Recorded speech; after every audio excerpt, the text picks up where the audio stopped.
Honestly, these are some of the best air fryer truffle fries I think I've ever made. The addition of the horseradish aioli adds a nice spice to the dish, which perfectly balances out the richness of the fries. Now, let's get on with the recipe so you can find out how to make the perfect truffle fries on your own. I hope you enjoy! All good fries start out with a good potato. For this recipe, I used about 1 large russet potato.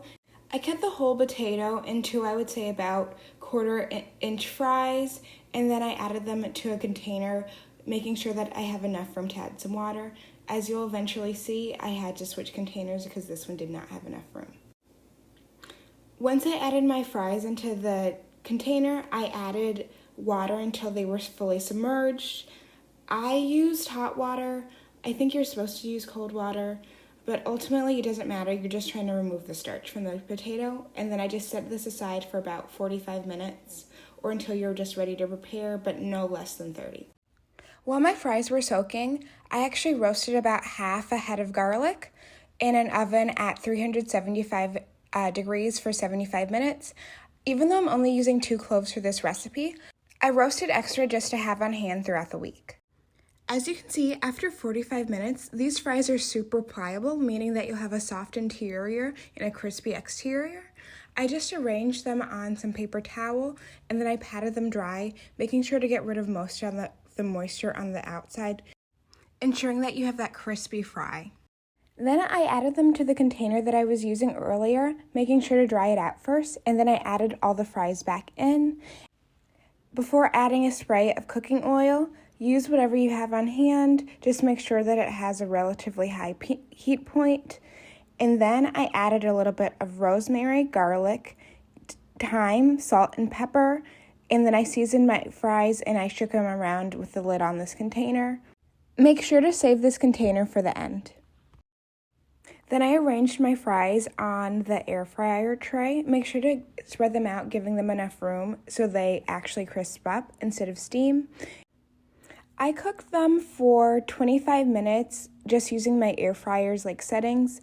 But if you're using an air fryer, which requires a temperature, I would set them at 425 degrees for 25 minutes. And this would also be the same if you're using an oven, making sure to flip them around the halfway point.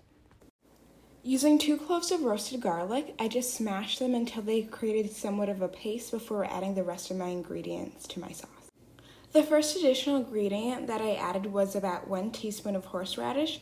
I understand that this is a lot for most people, so in the recipe I'm going to say add about a 1/2 teaspoon, but if you like it really spicy like me, add a whole teaspoon and then stir it in with the rest of your garlic. Then I added about 1 tablespoon of mayonnaise with olive oil. This is just a personal favorite of mine, but then I added that before adding in a little bit of lemon juice and some pepper to top it off. You can just set this in the fridge until it's time to serve. At the end of the 25 minutes, I just transferred them back into the original container that I was using before I added the rest of my seasonings. Into my container, I added about 1 teaspoon of olive oil with truffle. I would not recommend using more than 1 teaspoon, but taste it, it's such an overpowering flavor. And then I just added a little bit more thyme, salt, and pepper, and some Parmesan Reggiano. Yes, it's from a bag, but it's what I had on hand. And then I just shaked it up until the seasoning and stuff got on everything, and then I got prepared to serve.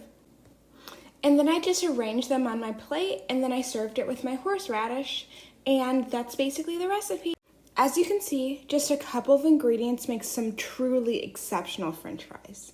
I hope you enjoyed this video. Please make sure to like, comment, and subscribe, and have a wonderful day. Goodbye!